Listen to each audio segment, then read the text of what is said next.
Hillary Clinton's presidential campaign is on the defensive over recent news reports questioning possible conflicts of interest in foreign donations to the Clinton Foundation. The campaign has had to deal with several stories detailing revelations about the fundraising practices of the Clinton Foundation and even the speeches given around the world by her husband, former President Bill Clinton. An extensive report in the New York Times detailed a donation from a Canadian mining executive whose company was sold to Russia's atomic energy agency, Rosatom. The sale included one of the largest uranium mines in the U.S. The donations to the Clinton Foundation were not publicly disclosed and came at a time when the deal had to be approved by the State Department, then under the leadership of Secretary of State Clinton. The revelations have been sparked in part by a new book, Clinton Cash, by Peter Schweizer, a fellow at Stanford University's conservative Hoover Institution. Clinton announced earlier this month that she is seeking the Democratic presidential nomination for the 2016 election.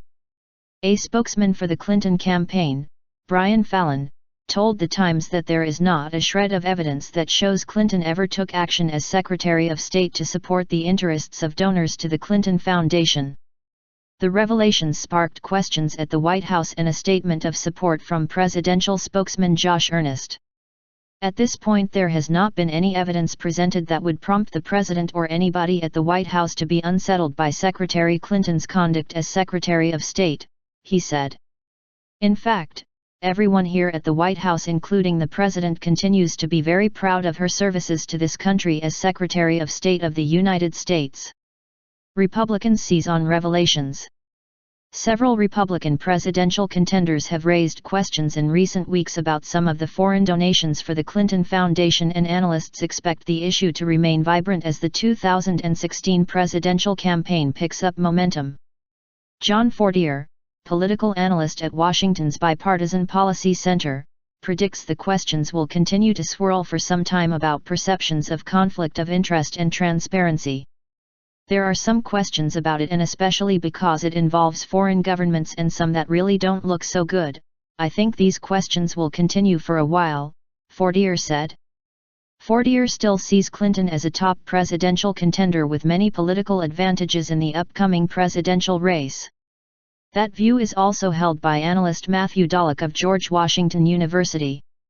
Still, Dallek said previous revelations about Clinton's use of a private email server while Secretary of State had already caused some ripples of concern among Democrats about her vulnerability to Republican attacks. It makes some Democrats feel like, what else is there? He asked. What controversy is next? And what happens if something else occurs? So it does create a kind of churning, but at the same time I don't really see anybody out there right now. You know, what is the universe of alternatives? More Benghazi testimony looms. Clinton has also been asked to testify before a special House committee investigating the 2012 terrorist attacks in Benghazi, Libya, that resulted in the deaths of 4 Americans, including U.S. Ambassador Chris Stevens. Clinton has already testified before Congress twice before on the Benghazi attacks. But committee chairman Trey Gowdy, a Republican from South Carolina, wants Clinton to answer questions about her use of a private email account as soon as next month. Clinton has indicated previously she is willing to testify before the committee. But some congressional Democrats say they will be watching to make sure Republicans don't try to turn the committee probe into a partisan witch hunt in an attempt to influence the 2016 election.